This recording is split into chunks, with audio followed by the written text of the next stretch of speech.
Hi, I'm Colin and this is the Action Figure Resource video channel, the place for all your action figure news, reviews, tutorials and guides. Today I'm going to be taking a look at the Toy Biz Iron Man animated line of action figures, first released in 1995. Don't forget to watch the video to the end to get your free downloadable Iron Man action figure collector's guide. Make sure you subscribe below, click the bell icon to be informed of my future videos and smash that like button. Okay, let's get on with today's video.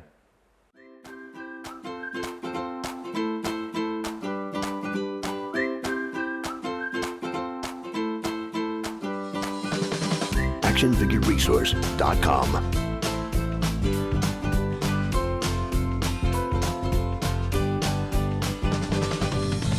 Yesterday's toys, today's treasures.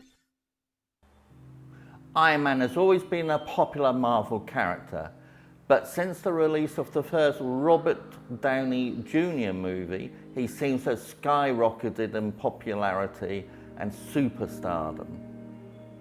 After the success Toy Biz had with their Spider-Man animated series that launched simultaneously with the animated cartoon series, Toy Biz decided to continue the trend with their Iron Man release. As a result, this series was released with extraordinarily little fanfare and came as a surprise to many fans and collectors. These vintage figures, they were an instant success which was partly driven by a new concept that the designers had come up with for this line. This was interchangeable, fake metallized armor that could be taken off and put onto any of the other Iron Man characters. However, Toy Biz probably over-relied on this and produced 2 to 3 of the armored figures in each series. And finally, by series 4, the concept seemed to have run its course and lost its appeal with the many collectors. Another factor in the demise of the line was the exorbitant cost of the fake metallized armor, which proved to be far more expensive than anyone had originally thought. This therefore ate into Toy Biz's margins, and unlike Spider-Man and the X-Men lines, the Iron Man line had very little profit margins. Okay, today we're going to take a look at Series 1 of these figures. Series 1 had 7 figures.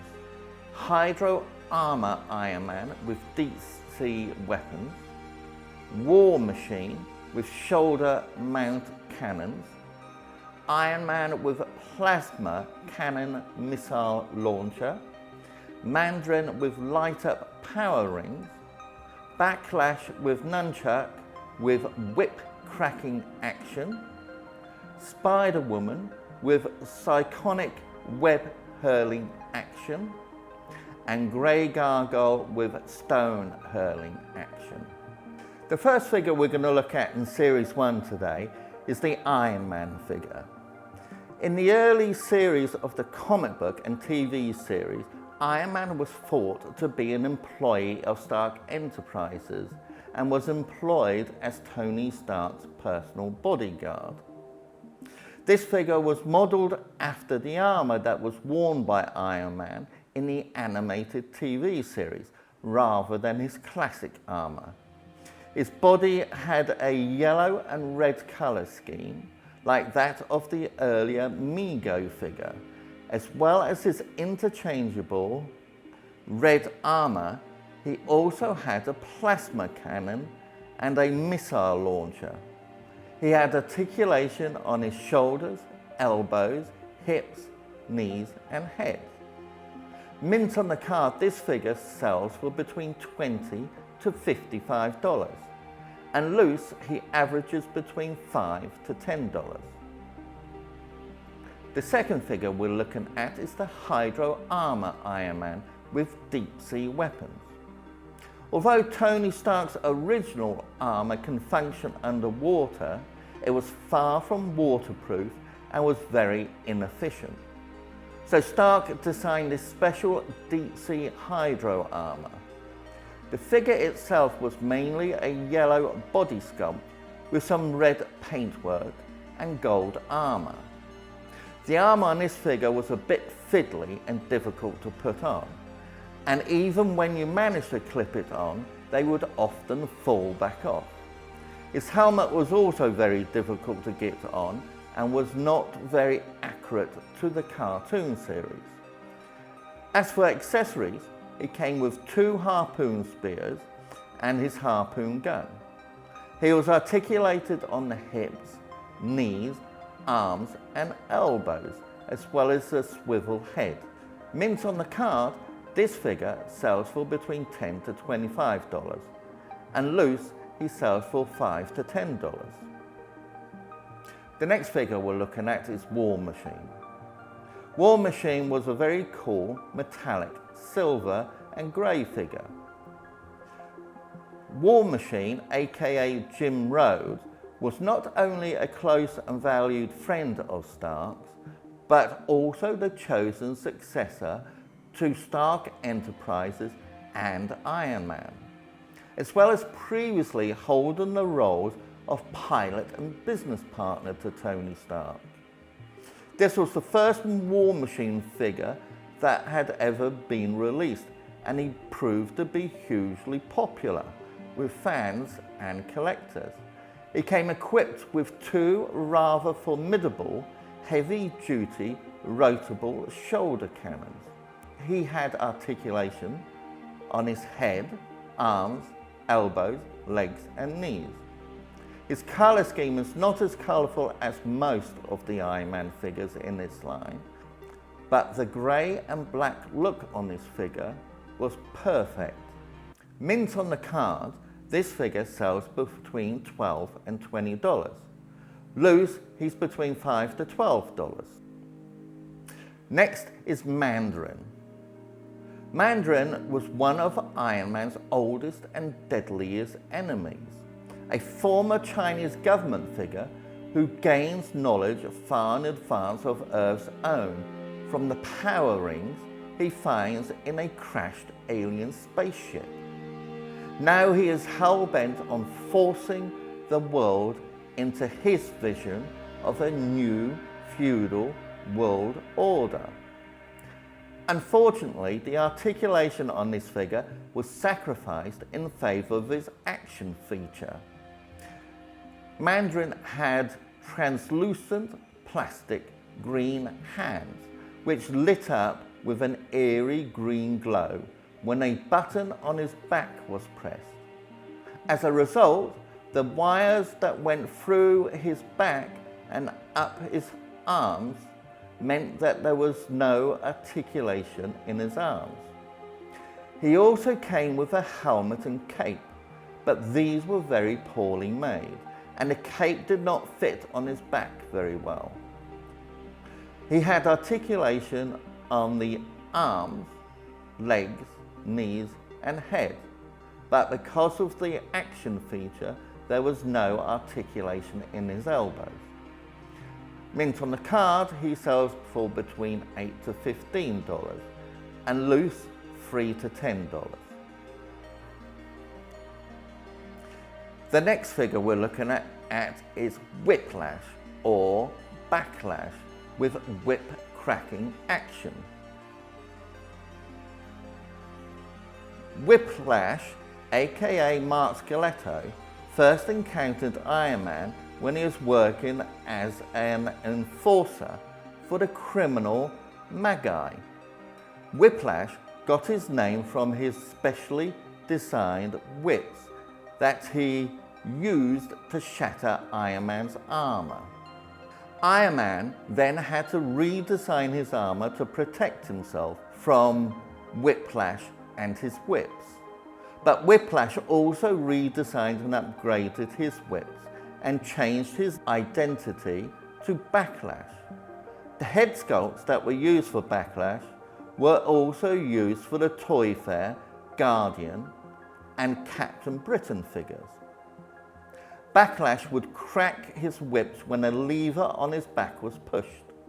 Unfortunately, it did not work very well, and the action was very tame and mediocre. As well as his whips, Backlash also came with his Nanchak, which were one weapon in the cartoon series. This is because the whip actually retracted into itself, and the bottom handle of the whip would extend out to become the nunchucks. Whereas with the figure, the weapons were two separate weapons. The figure itself was very bland in appearance. The sculpting and painting were fairly mediocre, and there was a lot of bleeding on the painting. But overall, the figure was fairly accurate to the representation in the cartoon. His articulation is also reasonable, but when he is wearing his cape, the movement of his head is very restricted. Also, due to his whip cracking action, the articulation in his arms was very limited, which was a pity because the whip action was very feeble, and he would have been much better off with more articulation than his action feature. Also, his feet were slightly unaligned, which made them very difficult to stand. Mint on the card, this figure is between $10 to $20 and loose $3 to $5. The next figure is Spider-Woman. This version of Spider-Woman was not based on the original Spider-Woman, but instead it featured Julia Carter. Julia Carter was an ordinary mother and homemaker, as well as being an amateur tennis player, who was targeted by a secret organization called the Commission for an experiment. The Commission secretly injected spider venom into Julia with increasing dosages until she became Spider-Woman. Spider-Woman then became accidentally involved in the Secret Wars miniseries. This became the inspiration for Iron Man's alien costume design. She later joined up with Iron Man and his friends in Force Works. Spider-Woman came with two psionic webs that could be fired from her hands when a button on her back was pressed. This meant that her arms had little articulation and had an awkward pose so that she could fire her psionic webs. This was probably a poor choice again, because she would have been much better off with more articulation than this fairly feeble action feature. The paintwork on this figure was really good, but somewhat sloppy. She has dark bluish costume with a large white spider pattern on the front. The detail on her head sculpt is great compared to most of the other figures. She had articulation on her shoulders, hips. She had articulation on her shoulders, hips, and knees. The same figure was also repainted and re-released in a later series as the original Spider-Woman, Jessica Drew. Mint on a card, this figure is $10 to $25 and loose between $2 to $5. The last figure we're looking at in this series is the Grey Gargoyle figure. Grey Gargoyle used to be a renowned French scientist until he accidentally spilt one of his experimental formulas on himself. He later discovered that not only could he turn himself into a living statue, but while in statue form, he could temporarily turn others into stone. He also could do permanent damage to anyone he turned into stone while they were in their temporary state. Grey Gargoyle was a bland figure to look at, being made of grey stone. So his body was a plain grey, and he had painted blue gloves and boots on his feet. He also came with a removable blue cape. However, when he wore his cape, this tended to hinder his throwing action. Toy Biz did an excellent job of recreating his stone features and hard lines. He also came with some pieces of crazy stone.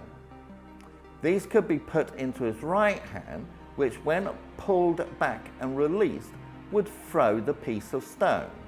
The head sculpt on this figure is one of the best in this series, with nicely chiseled features. The figure had articulation in his legs, knees, arms, elbows and head. Mint on the card, Grey Gargoyle sells for between $5 to $25 and loose for $5 to $10. On the secondary market, the Iron Man figure sells for between $20 to $55 mint on the card and $5 to $10 loose.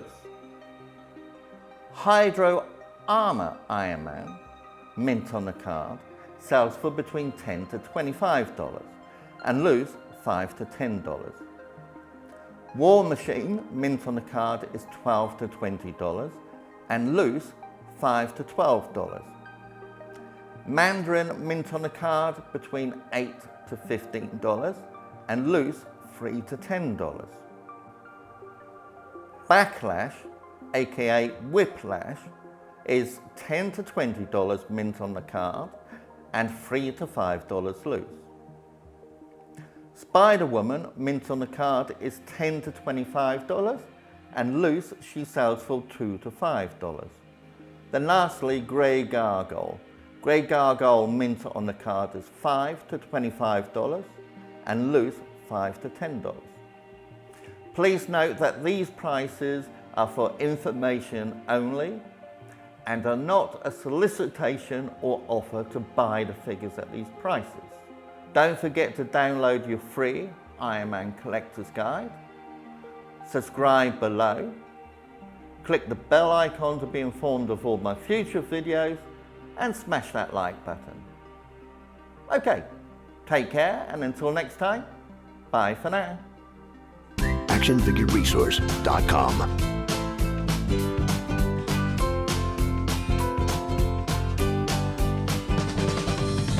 Yesterday's toys, today's treasures.